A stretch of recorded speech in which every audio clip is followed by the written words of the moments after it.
Hey there, boys and girls. Welcome to this week's episode of Not Bravo Halloweekly Top 100 Scariest Horror Movie Moments, 2008 to, like, today.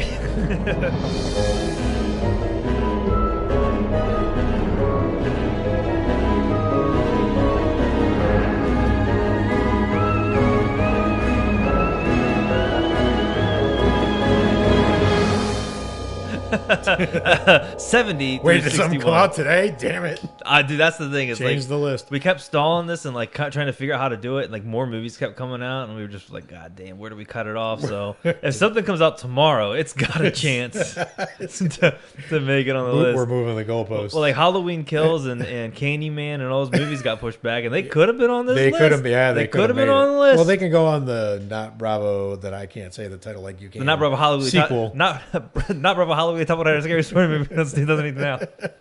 And you know, like on radio commercials where they speed up like all the problems. No, unlike with the drugs TikTok when they're doing the speed challenges. You sound like there's a speed challenge on TikTok. Oh yeah, you're supposed to say you do song lyrics as quickly as you can. Like oh, I will fucking crush. Yeah, that, you'll be. dude. You should. Let me see if I can. The one I used to impress my friends with was the mama code for Turok 2 Seeds of Evil. It was, I could spell it out really quick. It was beware, oblivion is at hand. Okay. So is it B-W area O-B-I-V-I-N-S-C-H-A-N-D? No, I skipped it. But you can see where I have the muscle memory of like saying it fast. Yeah, totally. Wow. Wow, I've never tried to do anything like that. You sound like an insane auctioneer. You get like really tongue tied. Like it's really hard. Like during the middle of that, I was like, I don't know what to say next. So I just went, the whole rest of this podcast is going to sound like it's at half speed compared to what you just heard. I know. If you're listening to this, play it on like where it slows it down and see if what I said was even. You could even hear. Are we at 70 or 60? We're at 70. This right? is 70 to 61. To 61. Well, right. I'll tell you what happened. So the Yes. first part screwed me up because it was 100 to 91, and then for some reason I thought we were going 100 to 90, but then that would be 11. Yep. And then I was like, well, hold on a second. So like, I think I need to actually go back to the podcast titles. Maybe we have an odd one out. I think that's fine. That's like a Easter egg. All right, so coming in at 70 is 2016's 10 Cloverfield Lane. 10 Cloverfield Lane. So 10 Cloverfield Lane is, first of all, again, and I why not? Let's just start the podcast with making people angry like we like to do, because our last chunk had Cloverfield in it. Right, well, that's true. But there's a lot of people who think horror stopped in the 80s and whatnot, and the quality, and I couldn't disagree more, but very true. Not that there wasn't amazing stuff in the 80s, there was, but like there's been amazing stuff every year except for 1995. So and like 2003, whatever, there was that 2000, early 2000 years. And like late 40s. Like nothing was happening in the late 40s. Yeah. It was so like 3 all years. mad scientists. Out of all the years, there's 3 that stand out. But anyway, 2016 was a hell of a year. If you go back and you look at the actual great horror that dropped that year, it was amazing. But this movie has a moment that is so frightening. It was so frightening to me in the theater, and so striking because you're in a very, very confined space with basically 3 people, and when you spend the amount of time that you've spent with these 3 characters, because this is deep into the movie when the scene that I'm picking happens, when you lose one of them, it's like losing a third of the world. Yeah. It's like a Noah's Ark wipeout situation because you've literally lost a third of all the possibilities of anything that could happen from this point.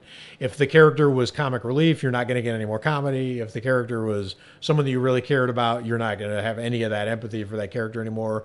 Like, you're losing a huge chunk of the population percentage-wise when you lose this character. So it's how sudden it happens. The scene is the I accept your apology scene. So John Goodman, who's playing a character who I think is one of the great villains in modern horror, like doesn't get talked about enough for this role. But he pulls out a vat of acid, like old like Hollywood style, like quicksand style. Yeah, like Judge Doom style. And he threatens the 2 characters with you. I know you're trying to do something. I'm onto you. Confess.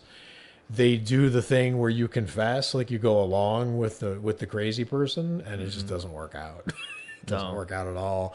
Sudden gunshot, and it's not only are you losing a huge like percentage of the population of the world when that happens in a movie constructed like this, but it's also the fact that John Goodman looks like he has real regret doing it, but that he has to do it because it's the rules, quote unquote, the rules.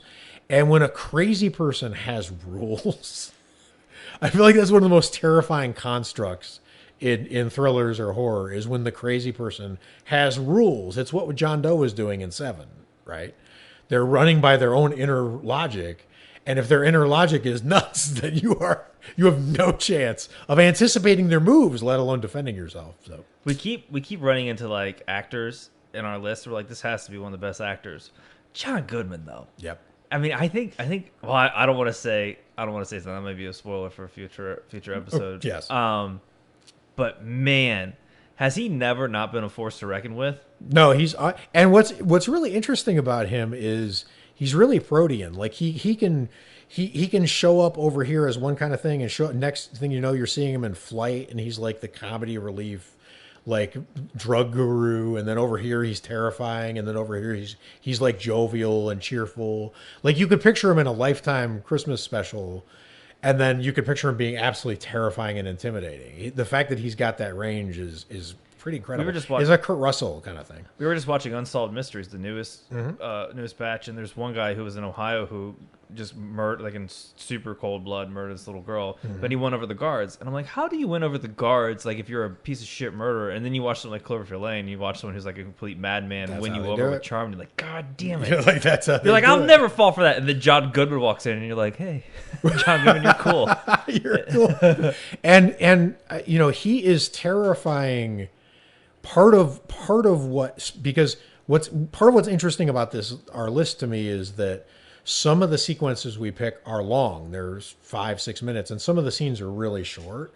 Because what do you count as a scene, right? That always fascinates me. And this is a pretty brief scene. It's not that long to watch the segment that we watched to whatever, but part of what makes the scene work is everything that came before it. Because everything that comes before it is you're just getting more and more unsettled by the fact that this guy is deeply nuts and also is basically God in this space. So it's a really terrifying. It's like, imagine staying at Michael Myers' hotel. Wouldn't do it. Right, Can't do it. Won't do it. It's not just that Michael Myers there, but he runs the place. The best part, and you said this like when we were watching the scene, was he's right. It's the one time where the villain is like, "Yo, there's aliens out there," and then you go out there and God damn it, there's aliens. Right. The twist is that he has this paranoid conspiracy theory that's completely true, which is ominous in our age. But anyway, great movie. All right, 10 Cloverfield Lane. Yes. Transition.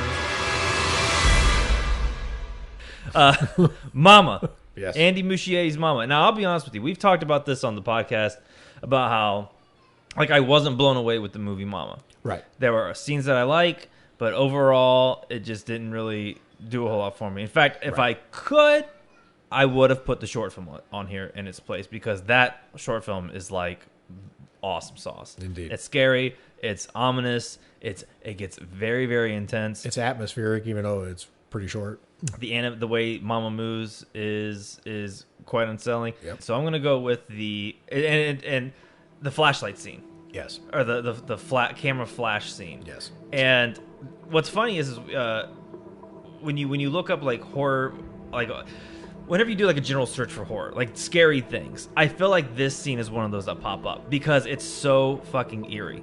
Yep. The design of Mama is scary. The whole setup of it is scary. And like we were talking about flashlights, directors of flashlights. I think we have a couple flashlight scenes. Yeah, we do in this list. It's weird. In this list, there's a couple commonalities with this list that are weird today. It's very weird.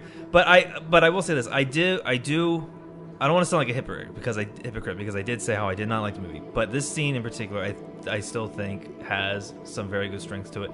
And the design of Mama is always going to be very scary. It's even though like when you get a close up of her face, it's kind of weird, but like it's also the way she moves is very, very intense. But the thing that when rewatching it for this list that I noticed was the sound design, like the way Mama sounds. It sounds like agony. Yep.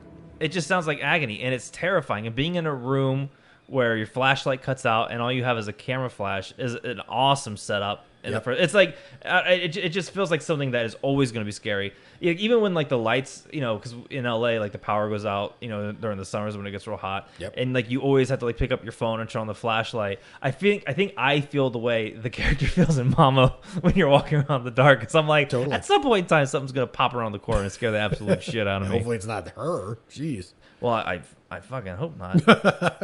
I know. I think it's right. I think there's a certain set of things that are somehow, for some reason, universally nightmarish. They're like shared nightmares. With things moving the way Mama moves is like that. It's the same as the jump scare in Signs and the way Pennywise moves sometimes. Like there's that like off-center, long-limbed, like it's just spidery kind of moving that's universally frightening. And the presentation of this, it's like Edgar Allan Poe was a painter, is how this scene looks. Yes. And like, how like whenever you watch like a horror movie and like there's like some weird medical experiments that gone wrong, they always show someone like or even like in like Pet Sematary, like Zelda, like it just the design of her looks like that, and something flashing at you is always, I hate being hunted, I hate being chased. This scene has all of it. I hate it. It scares me. It scares me. There's a few other scenes that I thought that I could have put in its place from Mama, but I feel like this scene is so widely known, and I see it in horror groups quite a bit, that it sort of fits our, when we talk about like what makes a horror icon. You see it in fan art all the time. You see this scene. I see it a lot in like our group and other groups. More so than other films, and I think it has its place. Well, I like adding variety to the list because that's what Bravo did, and we're trying to stay as true as that as we can, right? And one of the variety elements is a lot of the movies 10 Cloverfield Lane is a masterpiece. A lot of the movies that we've covered are masterpieces. A lot of the movies that we're about to say are just straight up masterpieces, but I like a movie that sometimes punches above its weight too. Like, I didn't pull it all everything I was trying off, but this one scene, man, this is like a masterclass in execution of design, sound, making something terrifying looking, all of that, right? So I like that it's here. I think I'm going to try to rewatch it at some point. I think I owe it that. But I'm going to rewatch the short. I mean, fuck that. What am I doing? I'm not going to rewatch it. I'm going to rewatch the short. There we go. That scene has its place. I've done my job. Moving on. Transition. Coming in at 68 is Starry Eyes. So Starry Eyes is a really interesting movie that I like a lot. It was sort of A24 before A24. It really, if you go back and you look at this movie, it really feels like something Ari Aster would have done, but it came like 3 years ahead of him or 2 years ahead of him. So really interesting. It was it got a kind of a cult following, but it didn't really hit a wide audience. I found the whole atmosphere of this movie terrifying in that saturated, depressing way that sometimes a horror movie will just drag you down with like, this is a really bleak kind of nihilistic movie, right? So, it's an actress who's trying to break through in Hollywood, and you know how that goes usually when it's a horror movie, and it gets demonic, but the scene I'm going with is the dumbbell scene. And the reason that I'm putting this scene on here, first of all, it scared me, which is the criteria, but more importantly, like I like the structure of this because you don't see this in horror movies very often. So I find it really tasty when you see it.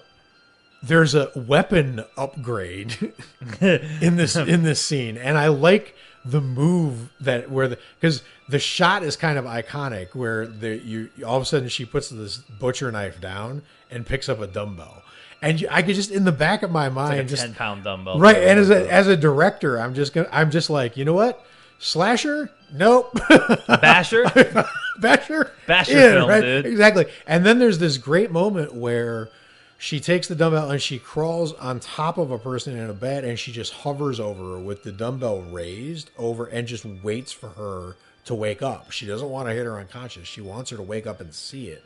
And she's frozen. And it's like that Frozen moment. It's like that Frozen, like Angela at the end of Sleepaway Camp, the way it's filmed, where nothing's moving, but you know something terrible is happening, but nothing is moving.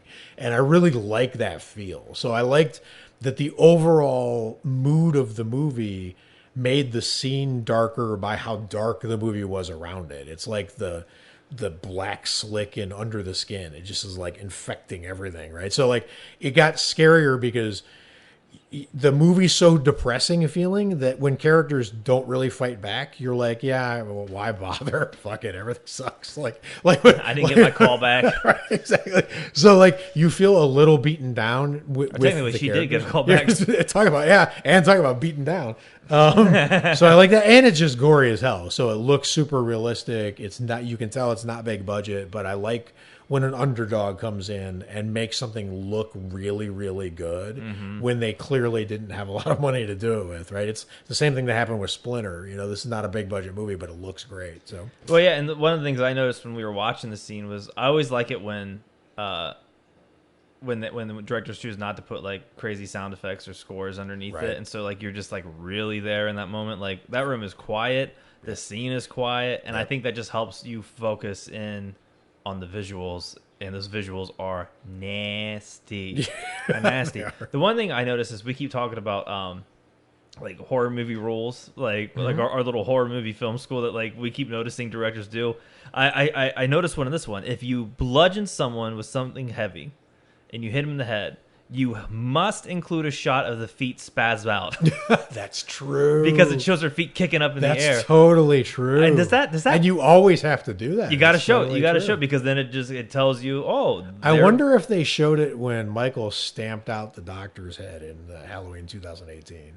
Because that's the last time I remember a head just getting plastered. We have to look. Which is what happens in this thing too. And you know, it's particularly savage. I'm glad you brought that up because I one of the things I like about the scene is it's savage when you think about taking away their face when it's a Hollywood story, right? Like that's the competition. Basically, your face is getting you in the door, right? And your talent is what you're bringing next. But you're not getting in there if you don't have the look that they're looking for. And she obliterates her look, which is like an extra insult, in the context of what's happening in the movie. I think it's really cool. No, it was a gruesome scene. Oh, and then right afterwards, she turns around, her roommate's just standing there like, whoa. Yeah, and they've just got kind of like the Gen X shrug reaction, like, all right, well, if you're just gonna, are you redecorating in blood? What's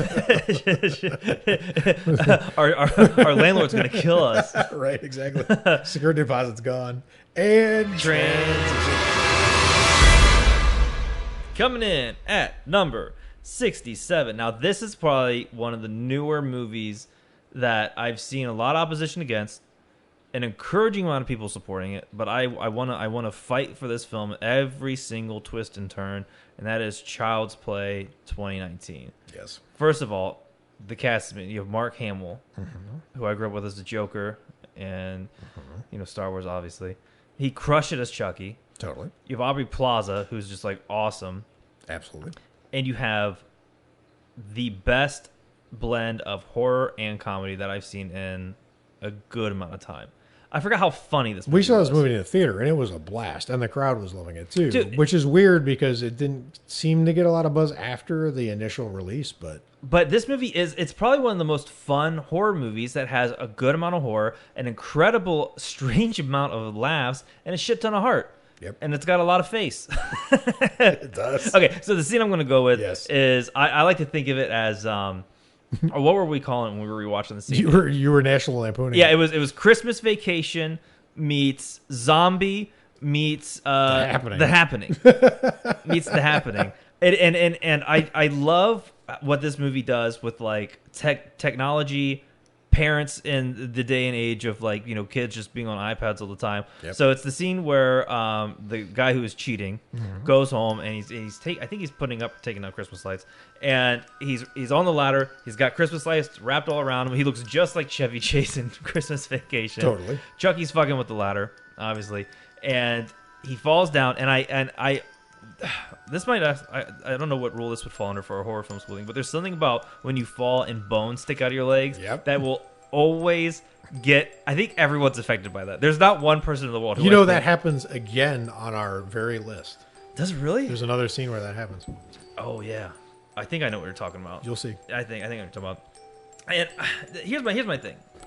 Oh, let me finish the scene. Okay, so he falls off a ladder, right? His bones are sticking out of his leg, and then it has a hilarious cut of his daughters in with their headphones on, their iPads, and he's just screaming in the background in agony. That's fucking hilarious. Yep. Like they have no idea that their dad is about to get bent. No, and he went by the window, like that cartoon trampoline move, where you keep looking and you're just missing who's out there. You keep turning, like keep missing.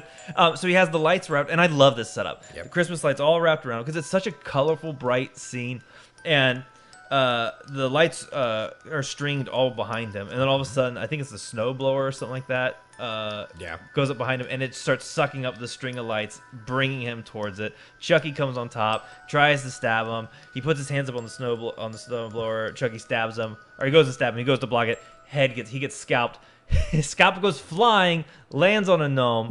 Like the fact that they have, I mean, seriously, think about the rhythm of the scene. It is gore comedy. Yes. Gore comedy. It had a kind of Evil Dead 2 feel to me. Yes, and then it following the next day where Andy sees the guy's face stapled to a watermelon, and then that whole scene. I mean, that's a whole other scene in and out of itself that could have made it onto this list.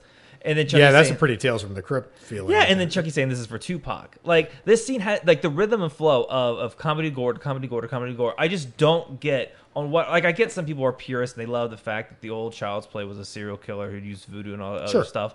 But like it never worked. It never landed for me. I never really. Well, it was. I mean, the anyone who does a remake is kind of in a no-win position. If they try to do the original lore, it can't look like it looked before, so people are disappointed because it's jarring to see a new look with the old lore. And if you change the lore, they come after you with pitchforks. Damned if you, damned if you don't. Right. So I'm just glad this film stuck to its guns, did what it wanted to do, and it had a blast of doing it. Like if they made another, I hope they actually do another one of these. Like it was so much goddamn fun. Well, and also I particularly like when the and this is going to happen on the pick that I'm about to say next.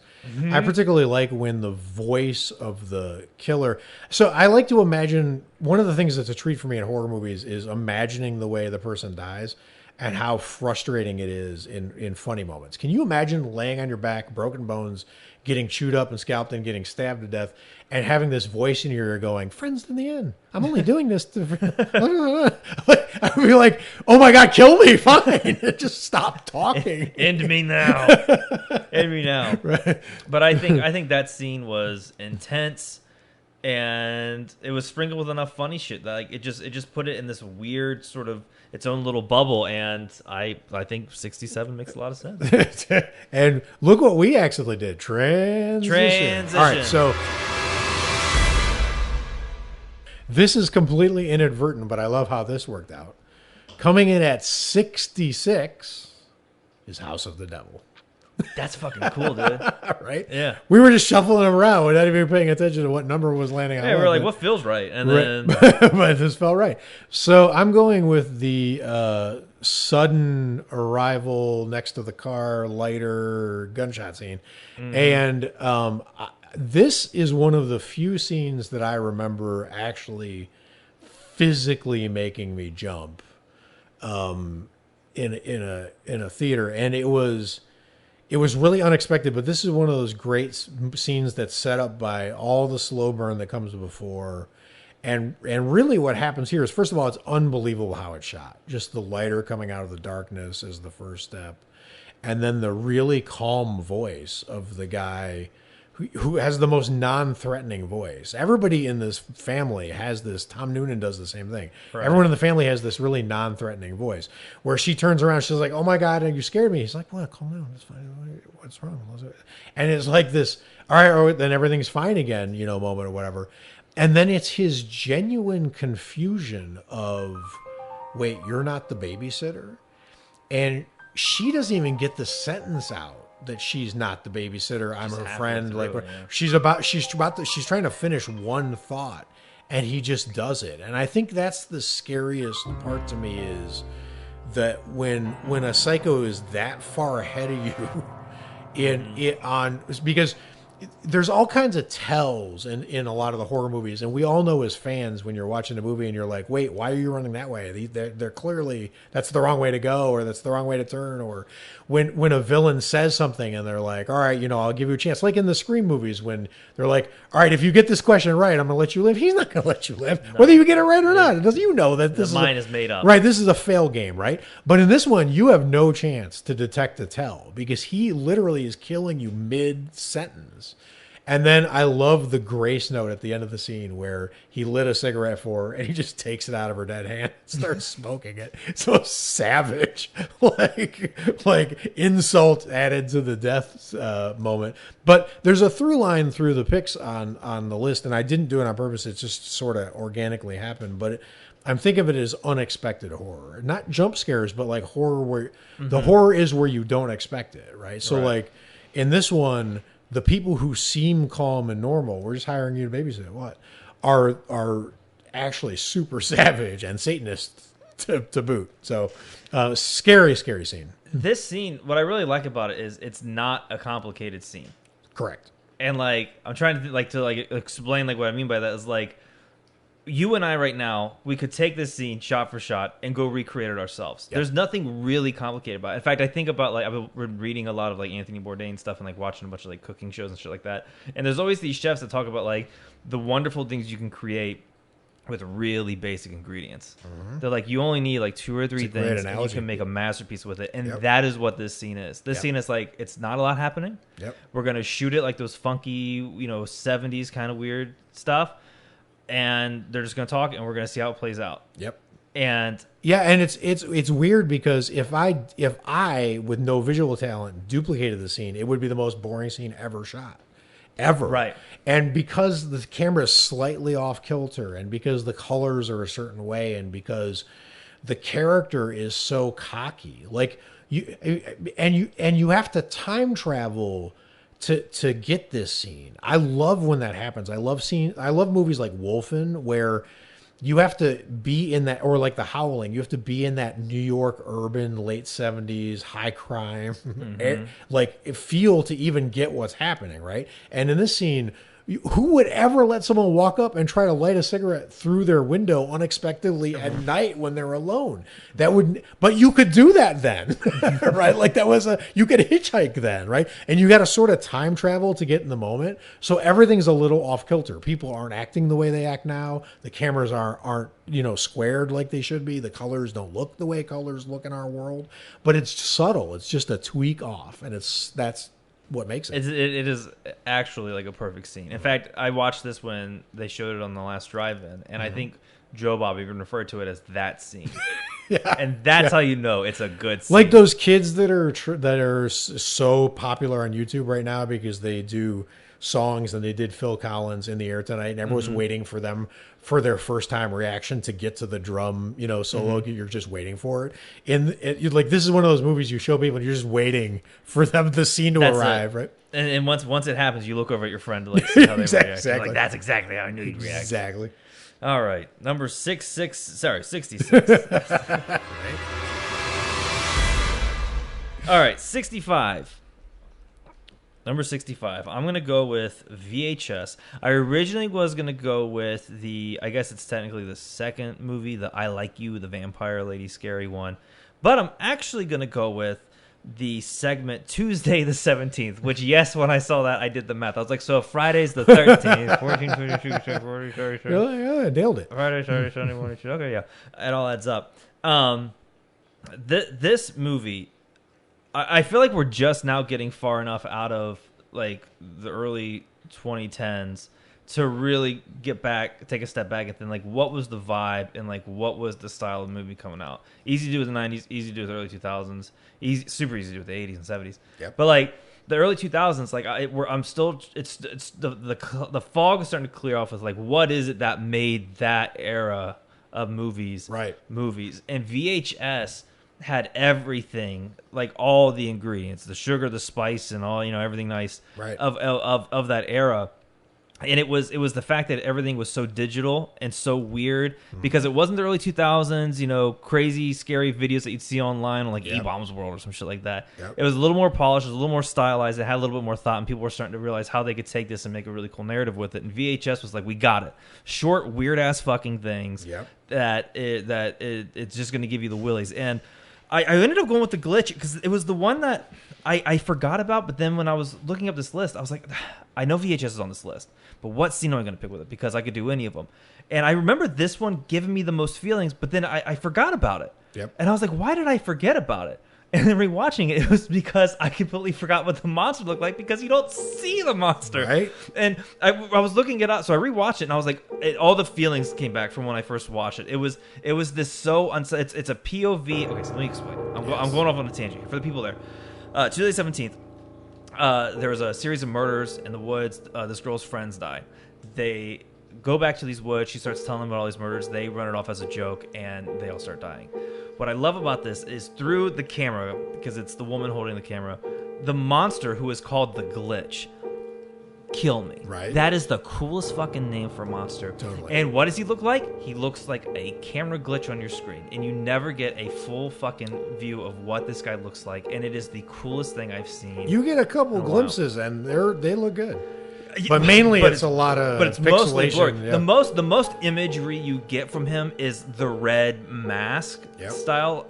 But even the way he moves, and so the scene I love and is when she's talking to one of the other guys she's with, and you see the glitch in the background when she's talking to Bait. Yeah, she's like, you're just bait, and he's like, or first she wants to fuck him in the leg, or she's saying she wants to fuck him in the leg, but she's just trying to bait him out there. But I love when stuff is in the background and it comes into focus. But this does it on a whole nother level because normally it's something running into focus through the frame, but everything's in focus. Right. But he's not, because he's never in focus because he's a glitch. He can't be in focus by definition. Because he is a glitch, and it is just such a awesome. It's one of those, like, when you're done watching it, like, I started thinking to myself, what the fuck would I do? And I told you, I just wouldn't go back to those woods. Right. But in that moment, right, because you can't adjust your antenna ears. Like, what are you gonna do about this? Yeah, your eyes are already in HD. How are you supposed to capture them? Right. But I love all the booby traps she sets up to try to find him, to prove that this thing exists. Yeah, that was hilarious. She was trying to, like, first blood him. Yeah, I was like, what's going on? She kind of she was setting up like Rambo traps. Yeah, it was like Home Alone in it in the woods. But I think the scene just works out really well because of just how blurry it is. Blurry it is, because you get the adrenaline that she has running away from it, and it's sort of like Invisible Man. Like, you're trying to look at like where the glitch is going to come up, and it's gory. Oh my god, he's playing with her guts at the end. It's very gory, which is good. It's also it feels to me like whatever the early 2000s version of an urban legend would have been. It's like the hook on the door handle. Yes. But it's the digital version of it. Yes. You know, you could just picture, 14, 15-year-olds sitting around being like, and then they went to the woods, and then there was, then there was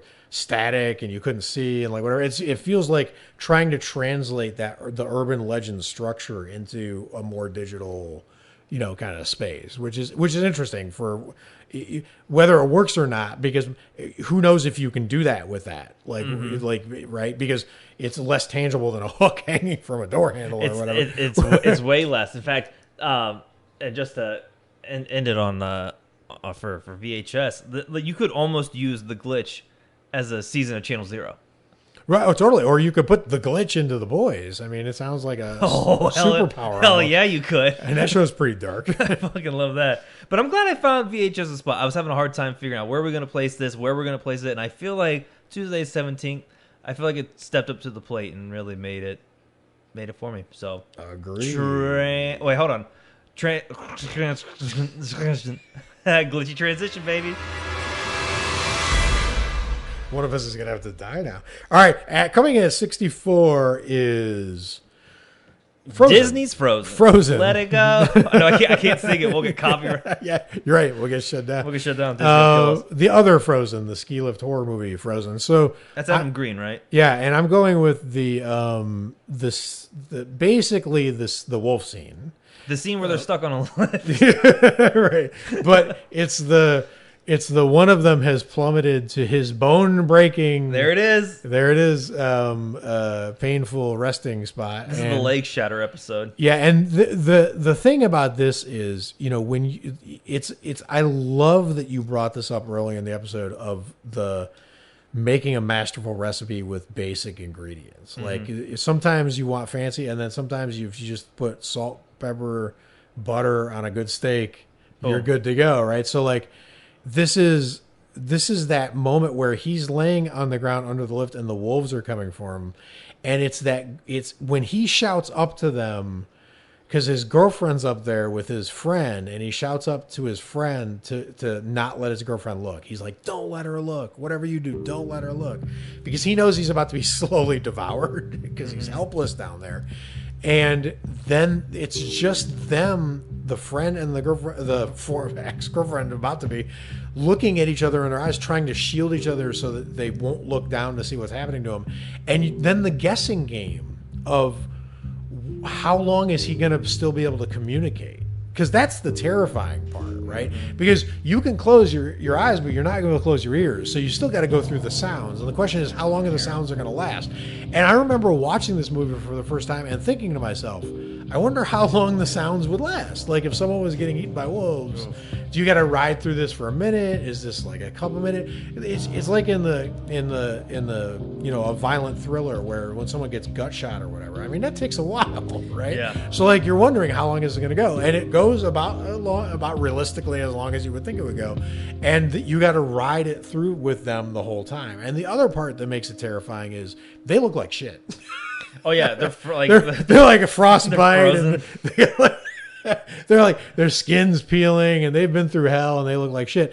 And it goes along with my theme of the terror isn't where you expected it. I remember seeing the poster and seeing the setup going into the movie and thinking, I'm going to watch people cut themselves on wires and like fall to hurt themselves. I didn't expect the wolves. Yeah, that's a pleasant surprise. Right. So like the horror was a place that I didn't expect. So I love this scene, and I thought it was scary. My favorite part is when the wolves are done and they're just out there howling. They're just celebrating like Children of the Night style. That is the most eerie thing, because it's just like, we just took your friend. I don't know, she was delicious. Oh my god, you're fucking, it was tasty. I got a leg. When people say don't look, there's only two moments in my life where people told me not to look at something. And one was when my grandma died and the coroners came and they carried her out in a body bag, or of course, put her on the cart. They're like, you don't want to look. So everyone went away, but then like I stayed because I was like, well, if I'm not allowed to look, I want to see what it looks like. Right. And like it was okay. Sure. It looked like grandma in a body bag. Sure. Which was kind of weird.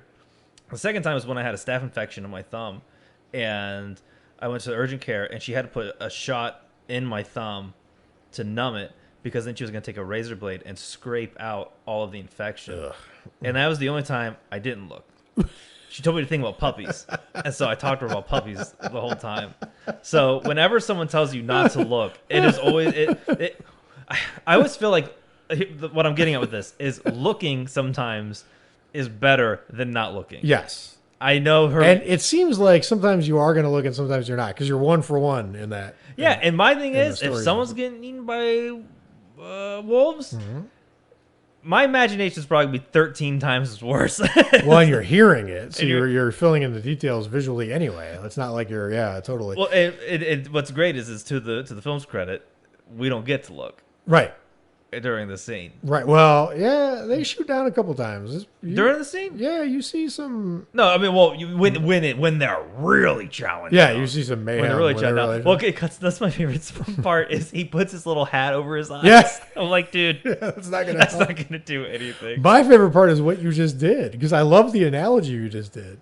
I'm picturing you on the ski lift with her, and then him down, her boyfriend getting eaten, and you turning her and be like, don't look, whatever you do, just think about puppies. Think about puppies. Or you give her the John Madden play of like, oh, there they go, oh, they got his leg, oh, he's running away with his head, oh, he goes to the fire. I think it's a really inappropriate place to think about puppies. But well, considering those little pups are chowing on your friend. I love it.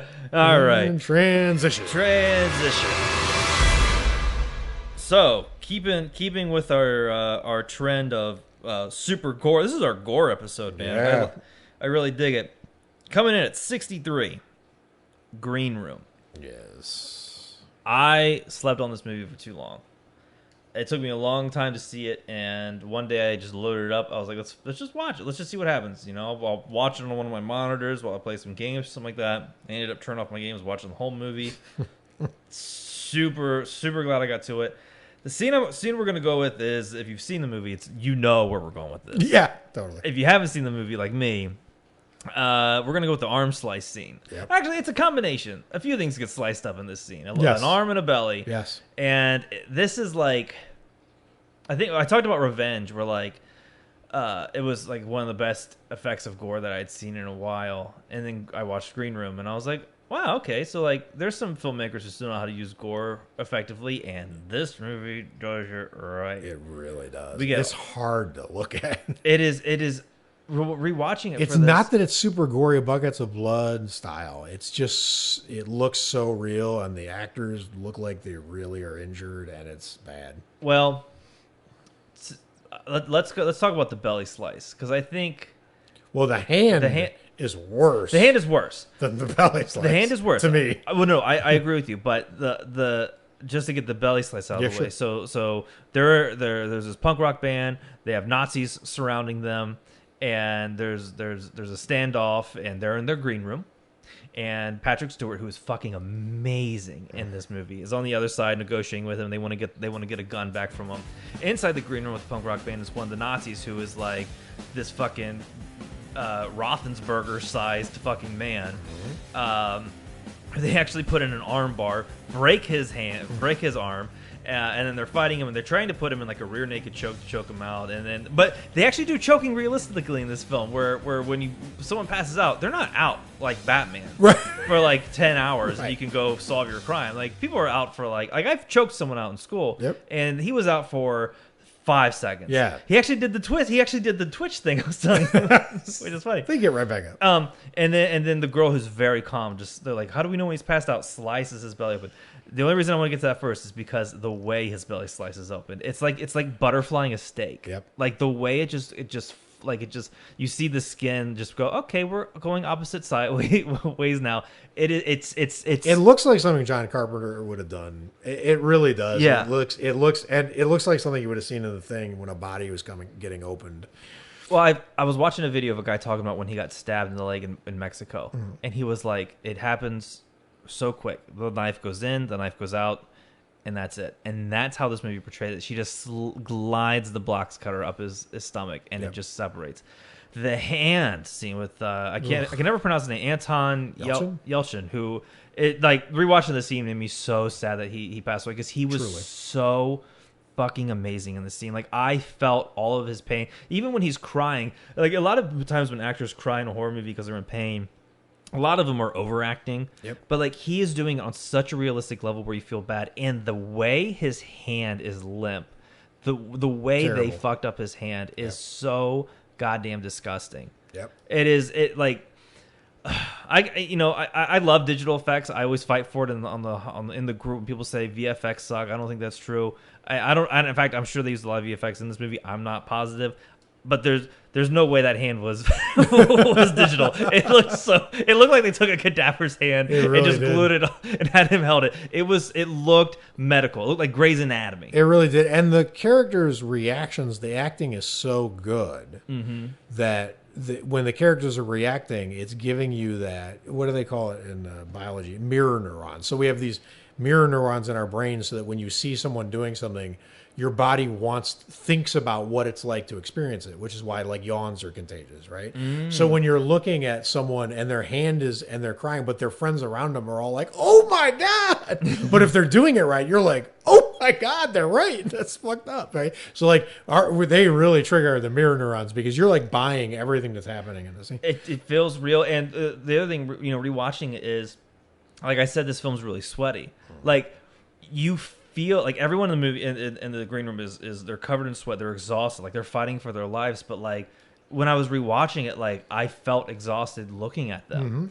And like, that's a talent to do as a director. Like, I don't know how you do that, but Green Room 10 out of 10, nailed it. Yeah, it's amazing that it feels greasy almost. Yes, like, yes. It's a weird feeling. Yes, greasy is the right word. Like slimy, gross. But like when you get, it's sort of like when you work out.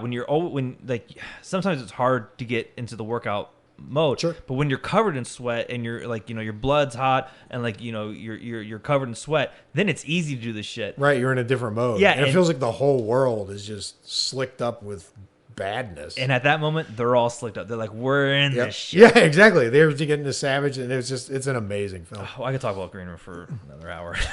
All right, so that was Transition. That was 63 transition. All right, so coming in at 62 is Pyewackets. Full disclosure, Yes. I have to see this movie. We've talked about it, and apparently you can't even find it on the internet. You can't find this scene. This is the only scene that you weren't able to watch. But it's first of all, you love Hereditary, so you've kind of seen the scene I'm picking because Hereditary and the end of Pyewacket are pretty similar, right? So, but I'm picking the ending, and what's really terrifying about this, and I find this to be one of the scariest things that happens in horror movies. So I can feel get you by feeling into this scene. I remember one of the most unsettling things that I've ever seen in a movie was the end of Repulsion. There's a slow zoom in to a photograph, and it just gave me chills. It gives me chills talking about it right now. And it's sort of the same feeling you get when you zoom into the photograph at the end of The Shining, right? Mm-hmm. And it's just where you're not sure about anything anymore. It's like that madness feeling, like whatever's happening to the Jack Torrance, it happens to you because you just lose all your bearings. And that's what this movie is, because Pyewacket is a demon, but Pyewacket is also manifesting itself in ways to drive you crazy, which is very similar to what visually happens in some of Hereditary. But the demon in this case tricks the daughter into thinking that her mother is actually the demon. And to strike back, the daughter sets her mother on fire. And it is absolutely horrendous because you don't know where the demon really is in any of this, but you know the demon is really enjoying making this turn of events happen. You can just feel it. It's like that Final Destination, like, you're being toyed with, and you're being toyed with in like this really monkey's paw, savage way, and you feel so bad for the character who's falling for it. You want to reach through the screen and just stop her and help her, like whatever. But what's particularly horrifying about this is that it's a self-fulfilling prophecy, because the daughter is tries to hold basically a seance, like the old Ouija board, now you brought this evil on yourself thing, where she's trying to call Pyewacket to harm her mom. That's why she summoned her, right? Mm-hmm. So the fact that she ends up executing the mission that she summoned the demon for means she's become the demon. So it's basically everywhere. She's doing the act of the demon. The demon seems like it's in the mother, right? So like basically at this point, who can win, because they're everywhere, right? So it's just I like this turn of events moment where you've been tricked into striking at something, and then you find out that you're striking at the wrong thing. And it's always really, really well done. They do it in war movies all the time, where you friendly fire someone. You're like, oh, shit. But she friendly fires her mom, like, pun intended. It's great underrated, absolute masterpiece of a horror movie, but a scary ending. I do want to eventually get to that movie. Everyone in the group has talked about it, and it's like my Jaws 2 right now. Like I got it, but like an actually scary. Well, this is harder to find, so there's a certain kind of movie where if you miss it when it comes out and everyone's talking about it, you get the itch to go back and look at it. But like the movies you're talking about, like Green Room and Pyewacket, once you haven't seen them, like at the time they had their time, they're not the kind of movie where you're like, oh, I got to go see, because you kind of heard about it already and like whatever. Let me ask you this: I haven't seen the movie, but I have some questions. I want to see if I'm right. One, does Pyewacket take place in Pennsylvania?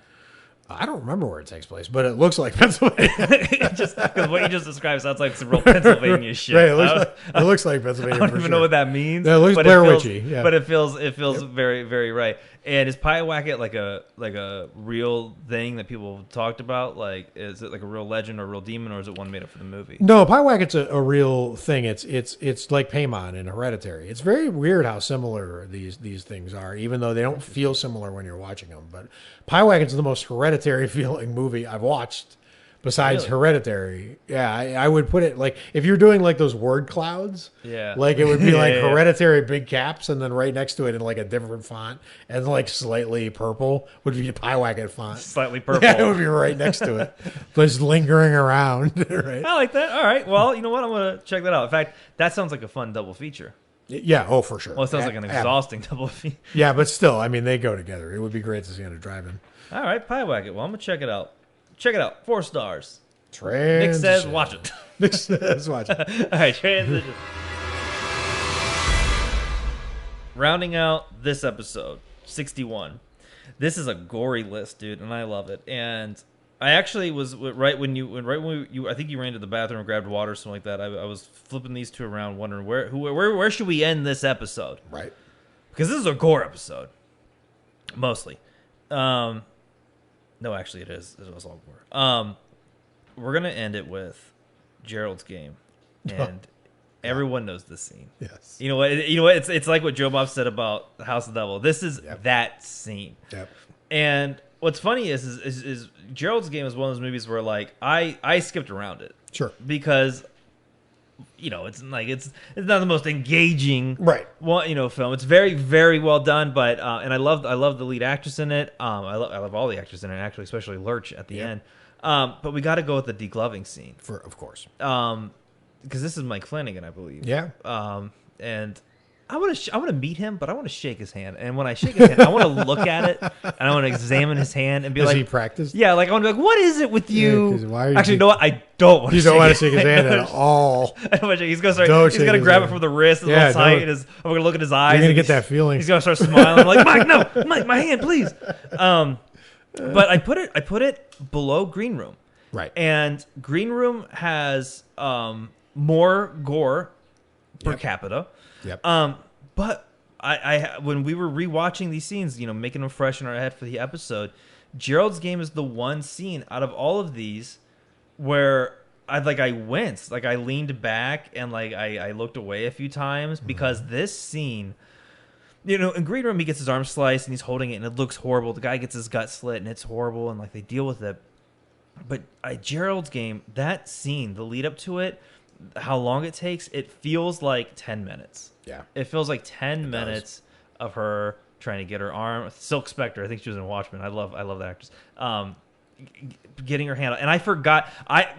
What's funny is I actually blocked out. I always thought she just went for it. Like she just tried to pull her hand through there. No, there's a process. I forgot that she had to break a glass, wedge it into the headboard, cut her wrist. And it's the fact how she cut it. She did it across from side to side, system. And then she went upwards. Right. She thought it through. It was like it was like what you would do with fabric. She was treating skin like fabric.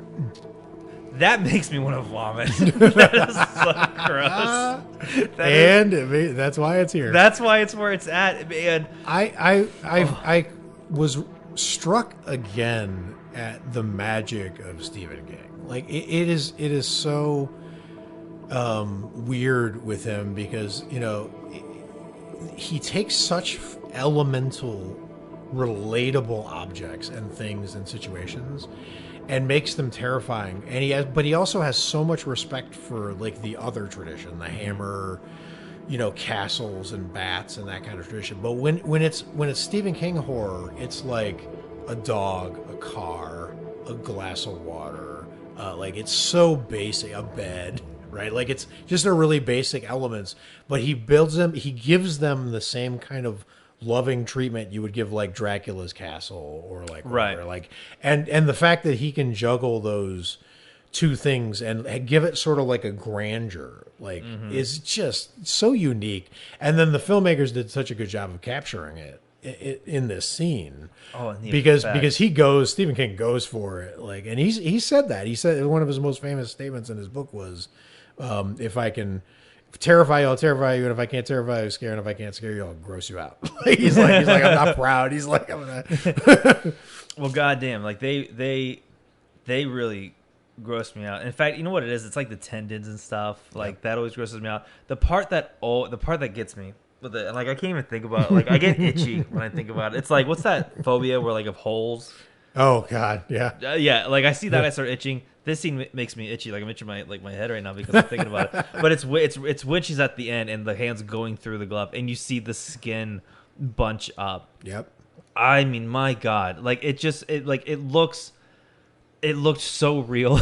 It looks so real, and it's that thing that you just mentioned with Green Room, where you're feeling that pain. Like when I watch that scene, like I'm holding onto my hand, like, yep, we're in this together, buddy. We gotta we gotta stay intact through and through. And props to Carla. I mean, she's just an amazing actress, and this is.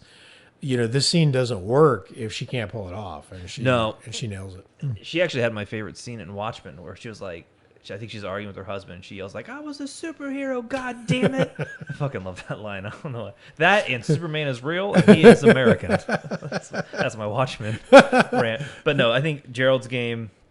I mean that scene. I mean you show like if I need to rate these scenes, but like if I just randomly walked up to my mom, I was like, "Watch this." How mad would she be? Right. She'd be pissed.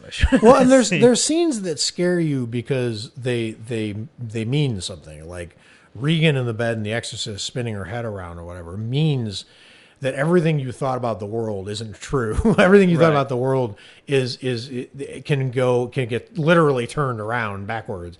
But this is one of the scenes where you're like, you have to think to yourself, what would it be? What would I be going through? There wasn't a second of that scene where I wasn't thinking I wouldn't be able to do that. I wouldn't be able to do that. I wouldn't make it through that. I wouldn't like you're in her place, and that's really unique that they can do that well. Mike Flanagan, what is the deal with hands? I'm gonna meet him. Well, we have injured hands all over our list. Maybe we have the same fetish, but doubt it. I'm excited to get into the back nine of our list. We're heading to the 50s. I know we're almost like the next chunk will take us to the halfway point, and then it's like that's when it's getting real. Yep, shit's getting real. Yeah, coronavirus, and we're getting closer to Halloween. So this is perfect. All right, well we got the gore. This was the gore segment. The gore segment that is out of the way. I don't have to watch any more gore. I get kind of queasy some of this stuff. I'm not gonna lie, but I guess I'm wondering whoever's listening to this list develop. I'm wondering because I did it with Bravo, where when you turned Bravo on and they started, you were up in the 90s and you were like, where are they gonna put Alien? Where are they gonna put Exorcist? Where are they going to put like whatever? And there's some big movies that have to be in this list. Yeah. And I'm wondering how many of them we've hit so far for people. And I wonder how many are out there like. Well, I know how we can answer that with an iTunes review, a 5-star iTunes review. Indeed. Here's what you do: deglove your hands and then write us a review, and just see how far you get. I'm just curious because like she was able to get her phone, call the cops. I want to see, Can you pull it off? Can you pull it off? Can you type? We'll be impressed by what? 3 sentences? 4? How long do you want? 3 words or 3 letters? To be completely honest. Completely honest. If you could pull off 3 letters, 5 stars. STL. Yeah, if that's it, I will lose my shit if somebody gives us a review and it's just STL and they give us 5 stars. I'm gonna lose it. I'm gonna make that the Facebook sorry group. About your hands. I'll make that the Facebook group profile header. If we get that, your review will be on the header of the Facebook group for like disclaimer. Don't really deglove yourself. All right. Don't really deglove yourself. But fantastic. But do that. We would appreciate all the other parts of that. Okay, exactly. Perfect. Keep your skin on. Keep your skin on. Don't burn your mother. We need you to make it to the top of the list. Exactly. We need you to be there. You got to be there for number 1. So you can applaud it when it's done. And if you don't have skin, it's just going to sound like you're slapping 2 steaks together. And that's going to make me vomit. All right. Well, until next time, stay scary. Watch a bunch of horror movies. We'll see you guys for the next batch. Bye, guys. Bye.